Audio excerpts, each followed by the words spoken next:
eu sinto volatilizarem-se as forças que me foram dadas. Assim, até um novo encontro, meu filho.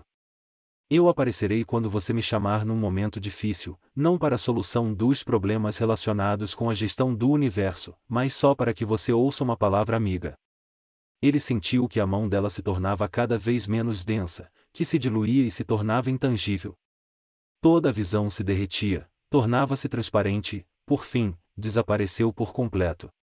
Respirando com dificuldade, Supramati deixou cair-se na cadeira e fechou os olhos.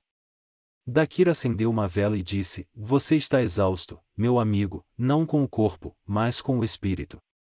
Assim, vamos interromper esta sessão. Apesar de sua imortalidade, você fará bem se deitar para dormir. Supramati endireitou-se, pegou as flores deixadas pela mãe sobre a mesa, em cujas folhinhas ainda brilhavam gotículas de orvalho, e, com um sentimento misto de infelicidade e alegria, encostou-as aos lábios. Apesar da bem-intencionada sugestão de Dakir, todos permaneceram em seus lugares e continuaram a conversar. Supramati lamentava-se que os céticos, com os objetivos preconcebidos, impedissem o progresso do espiritismo, que representava, entretanto, uma das fontes de consolo para os espíritos sofredores, contribuindo, ao mesmo tempo, para o seu renascimento moral, devolvendo-lhes a fé na vida do além-túmulo. Oh, esses céticos! Exclamou rindo Nara.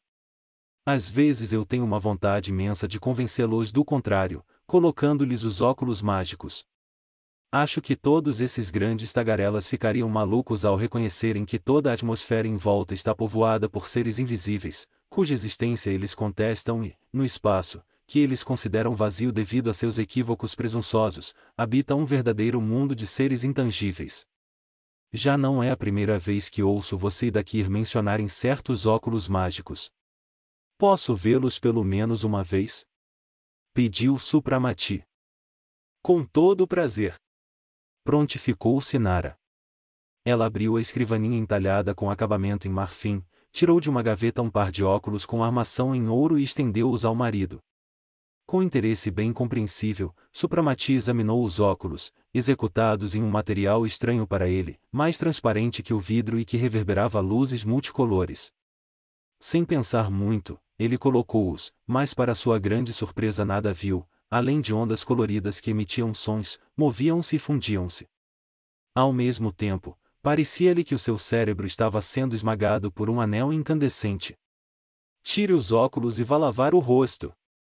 Hoje você não vai conseguir ver nada, pois os seus órgãos estão demasiadamente saturados por aquela substância que eu queimei antes da sessão, disse Nara.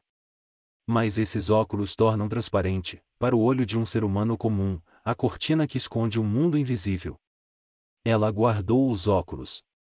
Supramati dirigiu-se apressado ao seu quarto para lavar o rosto, pois sentia uma enorme dor de cabeça, que passou imediatamente após o uso da água fria. Capítulo 3. 3 semanas se passaram sem trazer nada de especial. Supramati estudava com afinco os símbolos mágicos e as fórmulas quase sempre incompreensíveis que os acompanhavam.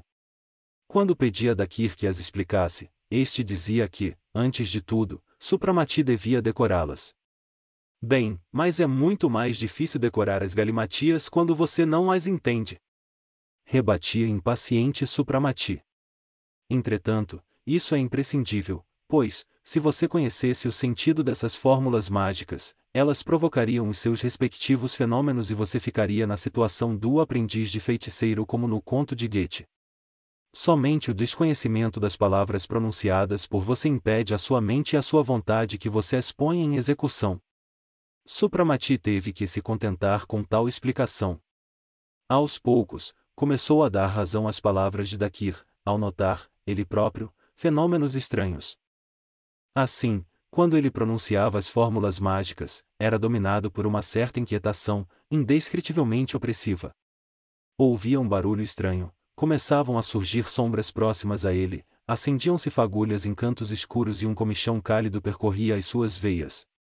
Quando as manifestações desta espécie se tornavam demasiadamente reais, Dakir interrompia o estudo das fórmulas e por um determinado tempo passava a estudar outros assuntos. Ele falava ao seu amigo das propriedades ocultas das pedras preciosas, mostrando-lhe as diversas cores que elas emitiam, ilustrando com exemplos os efeitos daquelas emanações luminosas sobre as plantas, animais e homens. Estudavam também venenos vegetais, animais e minerais, as propriedades das plantas e os efeitos do magnetismo animal. Agora, no entanto, para os olhos do jovem médico abria-se uma botânica e química totalmente novas. Eles prosseguiam também com os exercícios de disciplinamento da mente. Certa vez, Dakir trouxe ao laboratório um grande disco, coberto por um tecido preto. Colocando-o sobre a mesa, retirou o pano. Supramati começou a examinar curioso o disco metálico azul retinto que reverberava todas as cores do prisma como um espelho mágico, já visto por ele antes.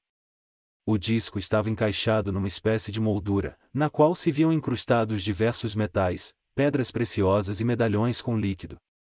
Na parte superior, a moldura era adornada por um medalhão em forma de ânfora. O que é isso? Também é um espelho mágico? Para que serve? Indagou Supramati. Sim, também é espelho mágico, só que executado em outros metais que você ainda não conhece. Ele lhe ajudará a alcançar uma habilidade muito difícil, controlar e disciplinar o pensamento vivo e suas imagens. O espelho, como você vê, é composto de substâncias mais tangíveis.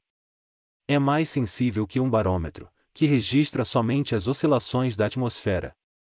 Neste valioso instrumento, imprescindível a todo mago genuíno, são registradas as mais sutis vibrações da mente, é um barômetro da alma. Os profanos incorrem em erro ao imaginarem que o espelho mágico possui só uma aplicação em mostrar ao mago os quadros do passado e do futuro e desvendar os segredos deste ou daquele objeto, totalmente indiferentes ao cientista. No entanto, em realidade, este instrumento destina-se a estudos muito mais sérios e serve para exercitar a mente. Chegou a hora de você iniciar este aprendizado. Portanto, olhe para o disco pensando em alguma coisa e tentando representá-la em sua mente o melhor possível.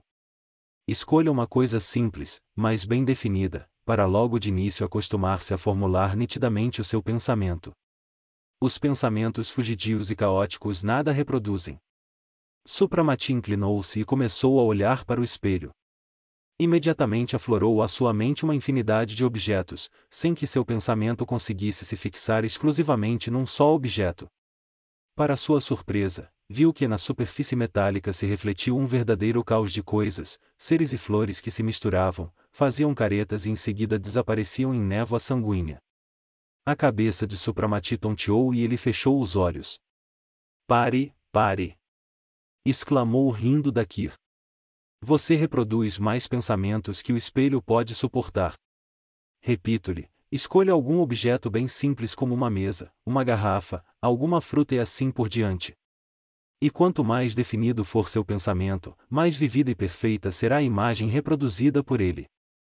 Supramati inclinou-se novamente sobre o espelho, concentrou-se, e nele logo apareceu uma cinzenta e mal definida representação de uma garrafa, mas, praticamente no mesmo instante, surgiu, cobrindo-a, a imagem de um copo cheio de líquido espumante e ao redor de tudo aquilo se ouviu uma mistura vaga e engraçada das vozes de Lormeil, Pierrette e o restante da companhia, cuja imagem se associou de certa forma com a representação da garrafa. Supramati aprumou-se enfurecido, rindo involuntariamente. Nunca pensei que era tão difícil concentrar o pensamento num determinado objeto, observou ele. Ninguém se dá conta disso ou presta um mínimo de atenção para o trabalho desorganizado da mente, acrescentou Dakir. Como consequência disso, na vida se pensa numa infinidade de coisas inúteis, perdendo-se um precioso tempo e cansando-se a mente sem qualquer objetivo. Agora, veja. Vou lhe mostrar como age sobre esse instrumento um pensamento disciplinado. Vou pensar sobre a fruteira com frutas. E Dakir, por sua vez, inclinou-se sobre o espelho. Seu olhar faiscante tornou-se imóvel, entre as sobrancelhas surgiu uma ruga. Sobre a superfície polida apareceu imediatamente uma fruteira com peras, maçãs, uvas e outras frutas. Tudo estava colorido e parecia vivo. Supramati soltou um ai de admiração, mas Dakir balançou a cabeça. Não há com que se admirar, argumentou ele. Meu pensamento foi bastante negligente. O prato estava sem cor e as cerejas no fundo não estavam suficientemente coloridas. Tais imprecisões ocorreram devido à minha pressa em imaginar o objeto que queria mostrar-lhe. Deve-se agir com toda a exatidão, imprimindo a cada objeto, feito um artista, a forma, a cor e os matizes naturais. Dakir continuou a olhar sobre a imagem invocada por ele, e Supramati, para sua grande surpresa, viu que sobre a fruteira apareceu uma delicada pintura e as frutas tomaram sua coloração natural. Surpreendente! Exclamou ele. Mas diga-me, por que a imagem invocada por um pensamento desapareceu com tanta rapidez como surgiu, enquanto essa se parece com uma verdadeira obra de arte e ainda continua a perdurar já faz alguns minutos? A razão é a mesma, o seu pensamento inconstante, fugidio e caótico, sem condições de criar nada definido, menos ainda de conseguir reter aquela representação. Eu só penso em que quero invocar a imagem e não deixo o meu cérebro criar qualquer outro pensamento. O cérebro é um órgão tal qual um braço, basta desenvolver a força de reflexão e obrigá-lo a trabalhar obedientemente. E é possível representar nesse espelho, com a mesma perfeição, quadros complexos. Sem dúvida. Qualquer pensamento seu pode ser refletido aqui. Pegando jeito e com o tempo, neste espelho poderá ser observada uma série de quadros. Vou lhe mostrar alguns deles. Evidentemente, isso é bem mais difícil do que representar a imagem de uma garrafa, no entanto, o que eu vou lhe mostrar será apenas o beabá da grande arte de pensar. Cada vez mais interessado, Supramati fixou o olhar no espelho. Agora este pareceu ampliar-se e nele projetou-se a imensa planície marinha, iluminada pelo luar. Mas eis que, das ondas, começou a avolumar-se e aproximar-se lentamente a montanha, sobre a qual se erigia o abrigo misterioso dos Cavaleiros do Graal. O quadro maravilhoso começou a desbotar aos poucos e diluiu-se num vapor cinzento, dando lugar ao templo da Irmandade no momento do ofício divino. Sim, aquela era realmente a imensa sala com suas colunas, finos entalhes e mosaicos coloridos. Do vão da cúpula jorravam raios solares, inundando de luz o piso de pedra e as roupas alvas dos cavaleiros. Nos degraus do altar estava o superior da Irmandade e, diante dele, o próprio Supramati. Era a vida em si, nada ali estava esquecido, tudo respirava e vivia. Que grande artista pensador teria que ser ele para representar de tal forma a natureza e invocar naquele lúgubre laboratório o aparecimento do oceano e inundá-lo de vivos raios solares? Com um sentimento misto de admiração e medo olhava Supramati para Dakir, que estranhamente fixava o espelho mágico. Mas, subitamente, este esfregou com a mão os olhos e virou-se com um sorriso para seu amigo. O quadro sumiu imediatamente e o espelho readquiriu a sua habitual cor preta. Dakir, você alcançou a sublime arte de cuja existência eu nem suspeitava. Acho que nunca conseguirei tal habilidade. Você só me acha um grande artista porque não viu algo melhor, retrucou Dakir. O meu pensamento ainda não reproduz aromas, sons e coisas assim. De um modo geral, estou longe do objetivo. Mas como a sua admiração lisonjeia o meu ego, vou lhe mostrar uma partícula da minha arte, ou seja, vou fazer o meu pensamento ser visível para outra pessoa. Aliás, tais fenômenos podem ser feitos também pelos profanos, que os interpretam à torto e à direito e os denominam de espectros em vida. O próprio fato já se manifestou tão frequentemente que negá-lo é inútil.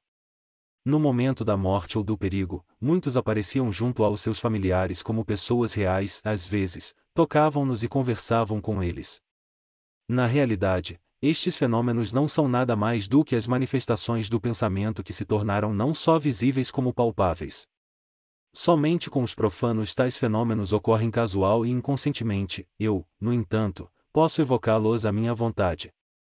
Devo acrescentar ainda que o pensamento passivo, ou seja, quando você não pensa em nada definido, reflete-se no espelho mágico em forma de linhas fosforescentes, mais ou menos vivas, dependendo da energia das vibrações cerebrais.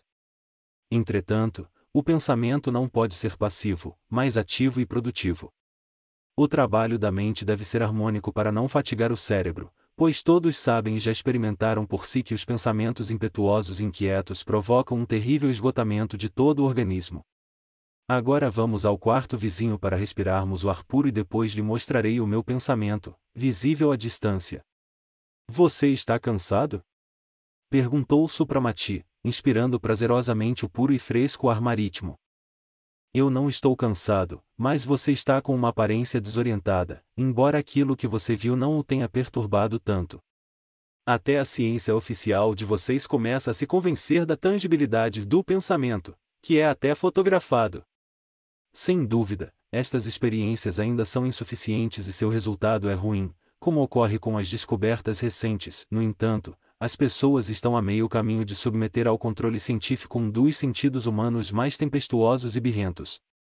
Até para nós, disciplinar o pensamento e o seu instrumento, o cérebro, é um trabalho fenomenal.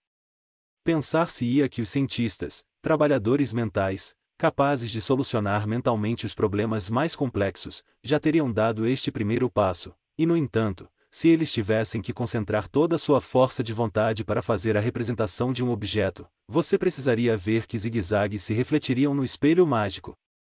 Sem dúvida, Supramati, são-lhe imprescindíveis os treinamentos que teve no início, pois através deles você poderá reproduzir mentalmente todos os sinais cabalísticos e os símbolos mágicos das invocações. Tudo isso você deverá fazer de forma rápida e precisa, sem a menor hesitação. Após uma hora de descanso, eles retornaram ao laboratório e postando-se em frente do espelho mágico, Dakir disse: "E agora eu vou cumprimentar Ebramar, e você olhe para o espelho. É claro que será muito difícil eu conferir a mim mesmo um aspecto inteiramente vivo e real, pois isso exigiria uma concentração muito forte, mas, de qualquer forma, você conseguirá ver-me." Carregando o senho e com as veias na testa entumecidas pelo esforço da concentração, Dakir debruçou-se sobre o espaldar da cadeira em que estava sentado Supramati e este logo viu, no centro do espelho, um círculo brilhante que foi aumentando gradativamente até transformar-se num gigantesco disco da cor do luar. Diante de seu olhar estupefato, surgiu o terraço de seu palácio no Himalaia.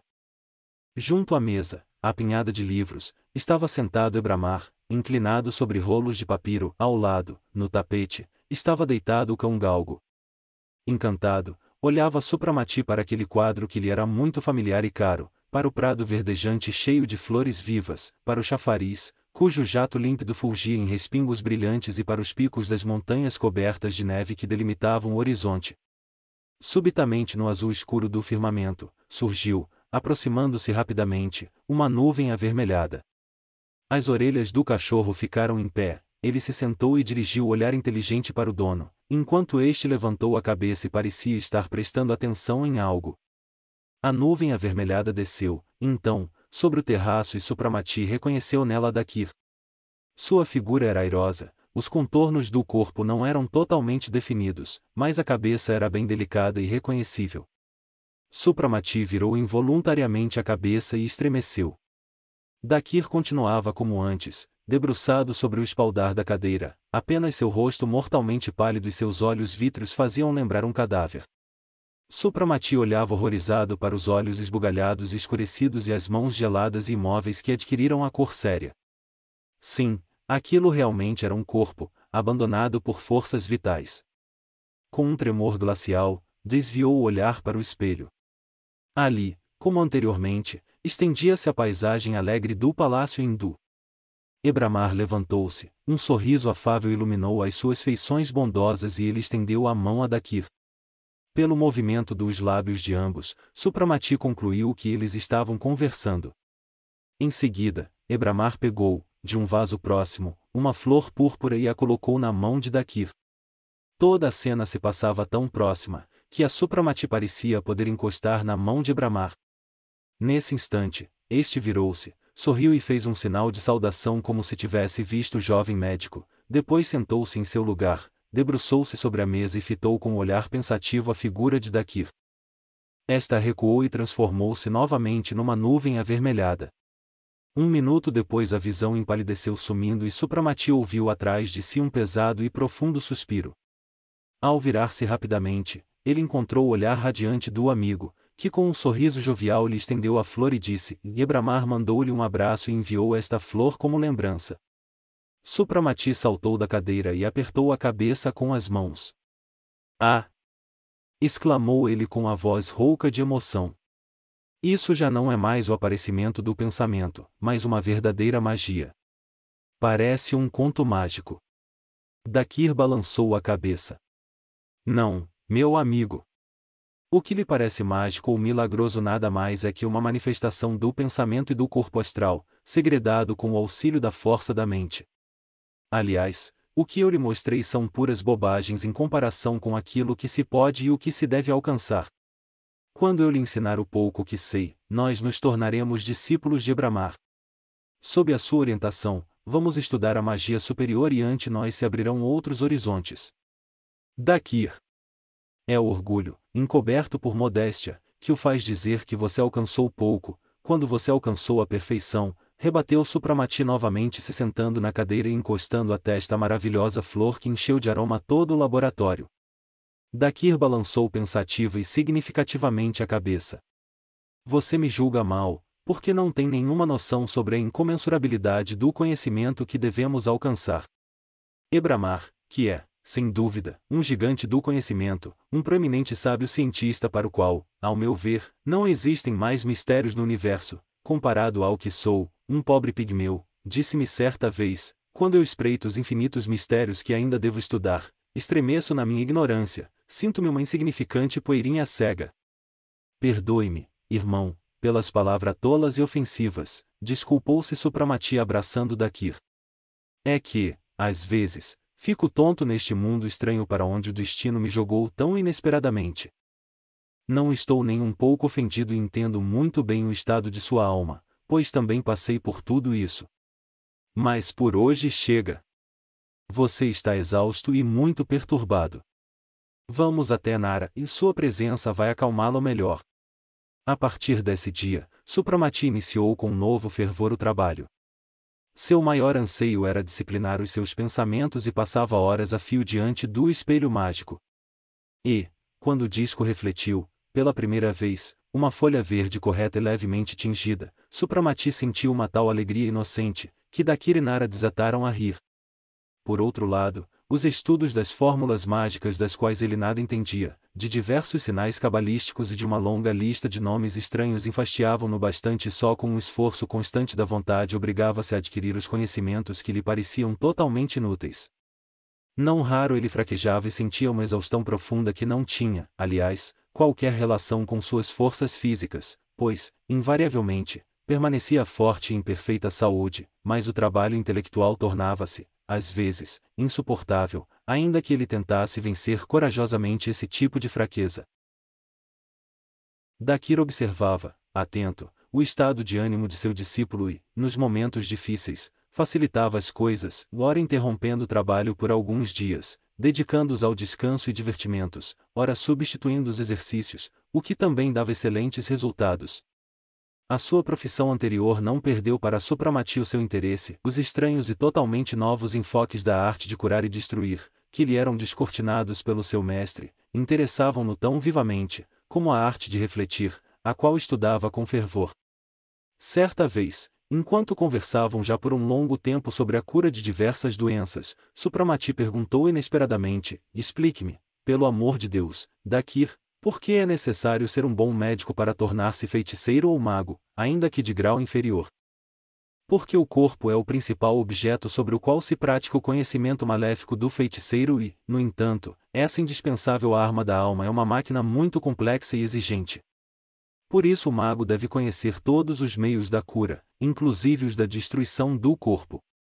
Como médico, você sabe que, para a formação do corpo humano, a natureza utiliza substâncias minerais, vegetais e animais, que são absorvidas por uma mãe durante a gravidez e servem posteriormente para manter a chama daquela gota da matéria-prima que os pais fornecem ao futuro ser no instante da fecundação. A ação de outros agentes poderosíssimos, tais como a cor, o som, o aroma e assim por diante, é ainda pouco conhecida da ciência moderna. Entretanto, a verdadeira ciência médica consiste na habilidade de se utilizar de todos os meios para eliminar do organismo as substâncias inúteis e ministrar aquelas que faltam. Por isso você deve aprender a encontrar, onde quer que seja, na atmosfera e em diferentes reinos da natureza, forças atuantes capazes de manter a vitalidade de qualquer ser. Ao mesmo tempo, deverá aprender os meios de destruição tanto ocultistas como materiais. Eu sempre me interessei por botânica e pelas maravilhosas propriedades das plantas, mas o que ouvi de você comprova que eu pouco sei nesse sentido, observou pensativamente Supramati. Isso é bem natural, pois a ciência, na medicina, coloca as plantas em segundo plano. Em sua crassa ignorância, o homem desdenha os humildes benfeitores da humanidade que crescem aos seus pés. A natureza, em sua sábia previdência, proveu-nos com um meio eficaz contra qualquer tipo de doença. Se os médicos possuíssem uma lupa, parecida com os nossos óculos mágicos, ficariam bem surpresos com as descobertas que teriam feito. Como prova do que lhe digo, vou-lhe mostrar algumas ervas e raízes sob os óculos mágicos, pois a sua visão espiritual ainda não está desenvolvida. Dakir se aproximou de um grande escrínio de carvalho com arestas de metal, pezinhos de bronze, e o abriu. Todo o interior do escrínio estava subdividido em seções, repletas de ervas, flores secas, raízes, frascos e pedras preciosas. Supramati inclinou-se e começou a examinar curioso o conteúdo da caixa. Dakir retirou das seções anexas 2 plantas e as colocou sobre a mesa. Você quer me mostrar a arnica e a valeriana? Surpreendeu-se Supramati. Esperava ver alguma coisa desconhecida, uma planta diferente já pela sua espécie? Indagou sorrindo Dakir. Eu escolhi propositadamente as ervas bem conhecidas, nas quais até a sua orgulhosa ciência reconhece propriedades medicinais, ainda que as atribua à medicina popular. Agora pegue os óculos mágicos e contemple estes 2 grandes representantes do reino vegetal em todo o seu brilho ocultista. Aquilo que você verá é o grau superior da luz, descoberta por Gelembacha, que é irradiada por objetos e a qual ele chamou de God. Você sabe que esta descoberta ainda é muito discutida, por enquanto, o máximo que se aceita é que das pontas de dedos e dos cristais emanam raios luminosos de diferentes colorações. Com o auxílio deste instrumento, você verá a força astral que se irradia de cada objeto. Os iluminados a veem imediatamente com sua visão espiritual, o que lhes permite julgar se uma determinada substância faz bem ou mal. Deixe que eu veja de novo com os olhos normais esses grandes curadores do reino vegetal, para que eu possa avaliar melhor a diferença que vou ver depois, disse Supramati, examinando atentamente as pequenas flores e as raízes escurecidas da arnica. Os meus cegos e ignorantes olhos nada viram de especial nestes 2 representantes do mundo vegetal, observou sorrindo Supramati, colocando os estranhos óculos. Subitamente um grito de surpresa e admiração soltou-se dos lábios de Supramati, a tal ponto que a modesta planta modificou o seu aspecto. As pequenas folhas amareladas pareciam estrelas douradas e o cerne transformou-se numa esfera de cor azulada que vibrava sem parar. Das folhas amarelas, irradiavam-se pequenas fagulhas elétricas que, atravessando a névoa azulada, parecia urdirem na atmosfera um tecido tão fino como uma teia de aranha, que cobria a planta com um véu brilhante que vibrava, recortado por faíscas. Está vendo esse trabalho surpreendente? É o tecelão fluídico. Ele renova e repara os tecidos danificados, tanto fluídicos como materiais, causados por ferimento, pancada e assim por diante. Daí vêm as suas propriedades maravilhosas que curam as feridas e previnem mais consequências de fraturas e machucaduras. O aroma vivificante da arnica desinfeta imediatamente o local danificado, enquanto a pequena máquina elétrica faz debandar o sangue que se acumula em função da pancada, substituindo, onde for necessário, a substância vital e restabelecendo o tecido.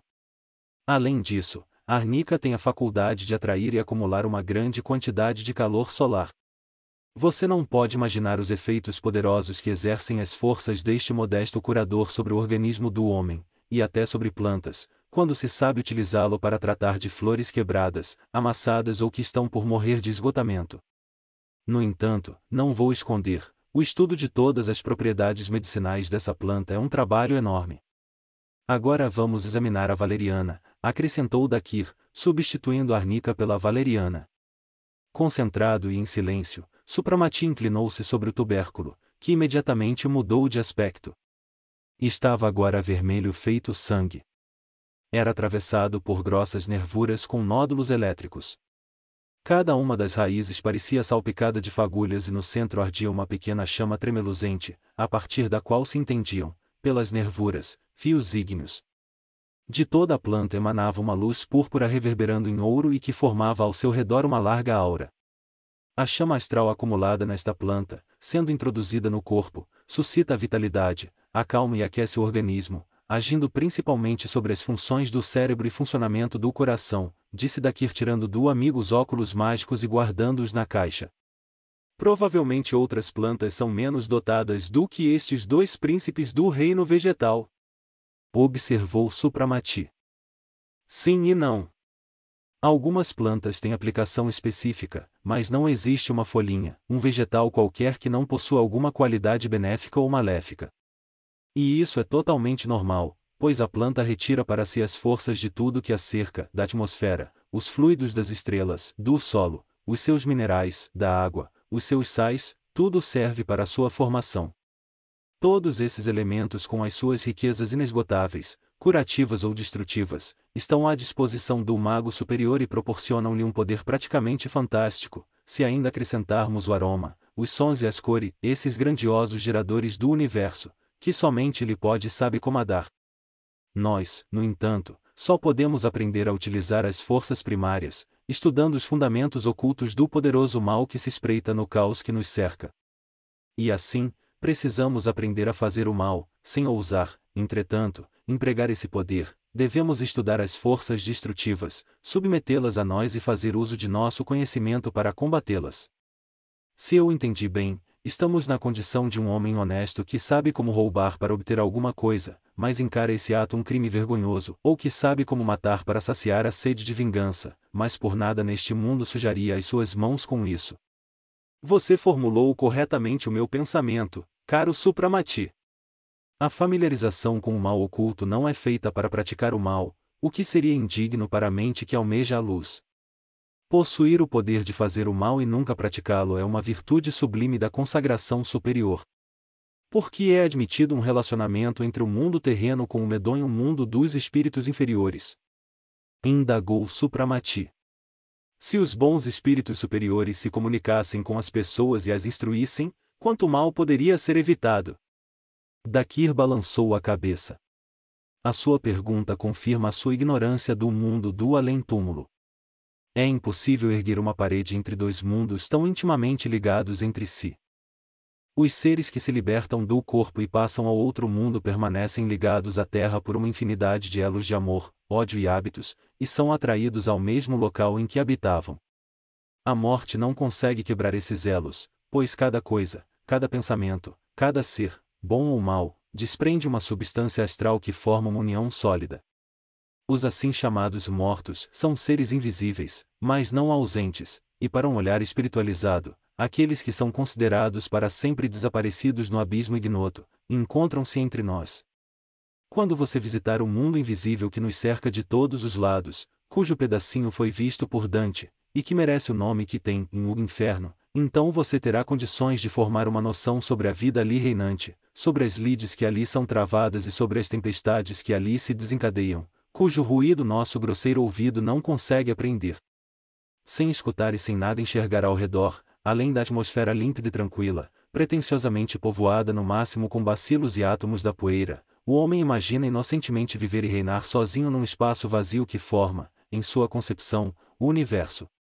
Nara já me mostrou uma enormidade de seres que se apinham ao nosso redor. Confesso que fiquei arrepiado ao ver aquele mundo estranho com seus mistérios surpreendentes, adicionou Supramati. Sim, a primeira esfera, a que envolve o nosso planeta, é um lugar bem desagradável, e você só viu a sua superfície. Eu espero apresentá-lo a alguns chefões das corporações infernais, demônios, segundo a opinião dos homens. Naquele mundo, posso lhe oferecer uma proteção. Nas esferas superiores, você será introduzido algum dia por Ebramar ou por alguém dentre os iluminados, do mesmo grau. Oh! Quando é que você me apresentará aos senhores demônios? Muito em breve, pois estou vendo que você está cansado de decorar as palavras cabalísticas e sinais simbólicos dos quais nada entende, troçou daqui rindo. Isso é verdade. Confesso que fico agastado em ter que repetir feito um papagaio aquelas palavras sem sentido, concordou Supramati. Depois ele acrescentou com uma leve hesitação. Diga-me, o aspecto externo daquelas criaturas do inferno é muito horripilante?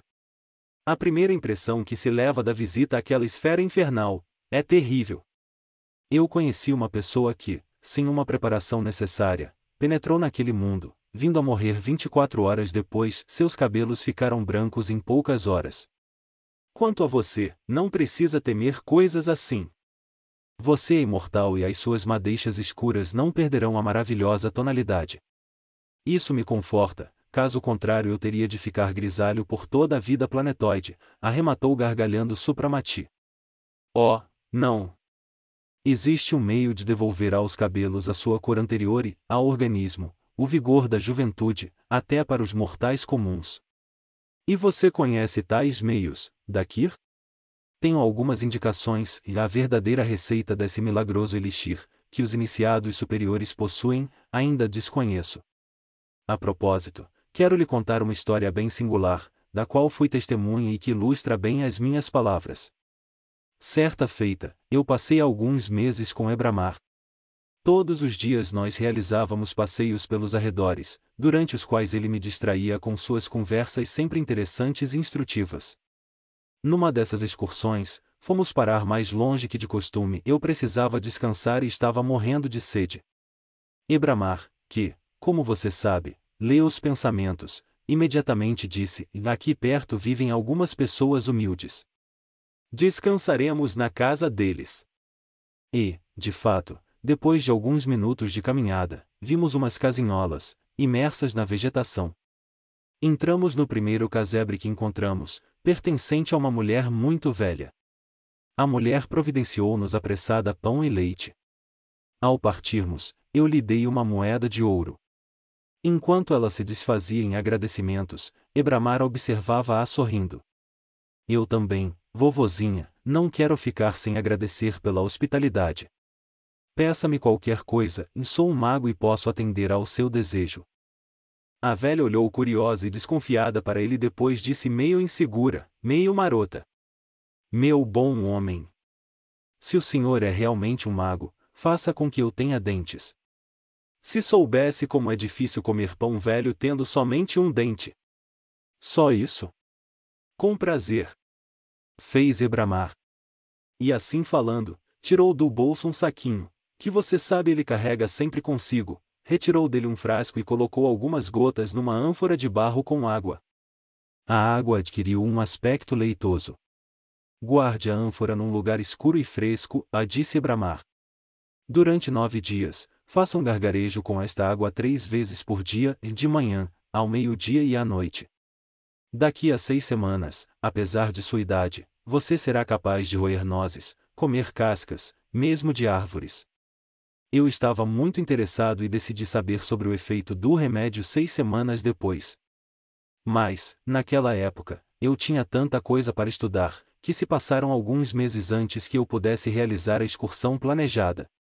Encontrei a velha, sentada em frente do casebre.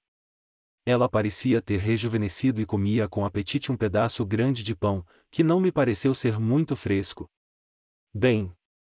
E como estão os dentes? Perguntei. Ela levantou-se rapidamente e exclamou alegre: Que Brahma e seu enviado, o mago divino, sejam abençoados. Graças ao seu remédio, agora eu tenho dentes de que até meus netos podem invejar.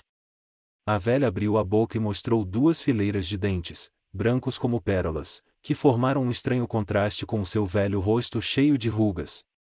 Eu fiquei enxaguando com tanta parcimônia, que consegui economizar a água milagrosa para compartilhá-la com minha velha irmã. Ela também está com dentes novinhos em folha, acrescentou ela. Ao voltar para casa, relatei o encontro a Ebramar e lhe pedi que me desse a receita ou pelo menos um frasco daquela substância. Ebramar riu da minha empolgação, mas recusou-se. Você não está pensando em fazer fortuna na Europa, vendendo dentes aos imprestáveis perdulários ou às despreocupadas coquetes, já que você não corre esse risco, observou ele malicioso. O assunto terminou assim, mas eu sei que ele possui remédios incríveis, que deixariam os médicos boquiabertos. Durante os nossos passeios, eu vi como ele curou, com incrível rapidez e sem qualquer operação, alguns cegos, sendo que 2 deles sofriam de catarata. Quanto à cura dos paralíticos, isso para ele é brincadeira de criança. Como é que ele cura a catarata? Indagou Supramati, empalidecendo de perturbação. Ele umedece o globo ocular com um líquido de coloração esverdeada. Depois coloca nos olhos uma venda e leva o doente para um local onde os raios solares não o alcancem. após um determinado período de tempo, dependendo da gravidade do caso. O enfermo levanta-se com a visão restabelecida. Alguns dias foram dedicados ao descanso em companhia de Nara. Posteriormente, Dakir e Supramati mudarão-se para o laboratório com o intuito de se prepararem para o encontro planejado com os altos funcionários do mundo do além-túmulo. Eles fizeram um regime alimentar específico, que não foi do agrado de Supramati, pois todos os pratos servidos tinham sabor picante e aromático. Ademais, ele tinha de ficar todo o tempo na escuridão e o óleo da única lamparina do quarto exalava um cheiro forte e irritante. Por fim, Dakir prescreveu banhos quentes, colocando na água ervas aromáticas, o que sempre provocava uma sensação de asfixia em Supramati. Não estivesse ele tão interessado no encontro com os seres do outro mundo, teria se enfastiado, mas as conversas com o amigo animavam-no e excitaram ainda mais o seu interesse, de forma que não via a hora que os 9 dias de preparação terminassem. Finalmente chegou o dia. Um pouco antes da meia-noite, eles colocaram um traje de malha preta e toucas da mesma cor, semelhantes a coifas da Idade Média, que se aderiam totalmente na cabeça e encobriam os cabelos. Em seguida, Dakir pendurou no pescoço o bastão mágico e ambos passaram ao laboratório. Ali acenderam 4 velas e trempes com ervas aromáticas, que ardendo com estalos difundiam uma fumaça densa e acre. A seguir, Dakir com o amigo vieram para dentro do centro do círculo mágico, fora do qual havia 2 cadeiras. Erguendo os 2 braços, Dakir pronunciou cadenciadamente as fórmulas da evocação, já conhecidas de Supramati, e, quase imediatamente, na ponta do bastão, fulgiu uma chama vermelho sanguínea. Então, utilizando o bastão como uma pena, Dakir desenhou no ar um sinal cabalístico, cujas linhas, fosforizando, vibrando e estalando feito fogos de artifício, projetavam-se na atmosfera. 1 minuto depois, formou-se no ar uma nuvem que logo se densificou numa espiral de fumaça negra, dissipou-se, fazendo surgir a figura colossal de um homem em sua roupa cheia de pelos, bem aderida ao corpo, delineava formas musculosas e peito largo. Asas vermelho-sanguíneas erguiam-se atrás de suas costas e dos ombros caía uma capa vaporosa cinzenta que se estendia por trás, perdendo-se na penumbra. A capa parecia ter sido urdida de um número infindável de rostos humanos, cujos contornos imprecisos se fundiam num só, e apenas seus olhos fosforescentes feito brilhantes ardiam na massa nevoenta. Os traços regulares do rosto comprido e magro transbordavam de astúcia e força poderosa, os olhos brilhavam como fogo abrasador, enquanto 2 feixes fosforescentes, que se irradiavam de sua fronte, tinham o aspecto de chifres curvados. Saúdo, Sarmiel. Pronunciou Dakir fazendo uma mesura ao estranho indivíduo que tinha o aspecto de pessoa real. Em seguida, virando-se para Supramati, que calado e pasmo examinava o visitante, acrescentou: estenda a mão, irmão, ao seu novo aliado, senhor dos espíritos que erram na primeira esfera do nosso planeta. A ele são submissos milhões de criaturas maléficas, invisíveis, descontentes, revoltosas e nocivas, descartadas para o espaço depois da vida, cheia de leviandades e delitos. Ele o servirá e ajudará quando for necessário. Dominando o tremor interno, provocado pela visão daquela inusitada criatura, Supramati estendeu a mão. No instante em que os dedos dele se juntaram sob o círculo mágico, do bastão de Dakir espargiu uma chama que, à semelhança de uma flecha ígnea, perfurou as suas mãos, selando assim a aliança celebrada. Um sorriso enigmático percorreu o rosto do terrível demônio e o seu olhar flamejante pareceu querer sugar o rosto pálido, mas decidido de Supramati. Não me tema, disse ele em voz sonora e gutural. Quando você conhecer os meus súditos, convencer-se-á que em suas almas há tanto bem quanto mal. Não nos erguem capelas, não se defuma o ládano em nossa homenagem, não nos entoam hinos de louvor, no entanto, nenhum crime, nenhuma queima ou desgraça é perpetrada pelas nossas mãos. Somos apenas demônios e todos ignoram como é difícil nosso trabalho para o bem de nossos irmãos na humanidade. Aliás, é sempre assim. A gratidão é para os benfeitores consagrados, canonizados, os carrascos amaldiçoam-se e os juízes glorificam-se. Um toque de zombaria soava nas palavras do gigante. Recusando-se com um gesto brusco a sentar-se na cadeira e continuar a conversa, o espírito deu um passo para trás. Pela sala passou silvando uma rajada fria de vento e a visão desapareceu na coluna de fumaça negra.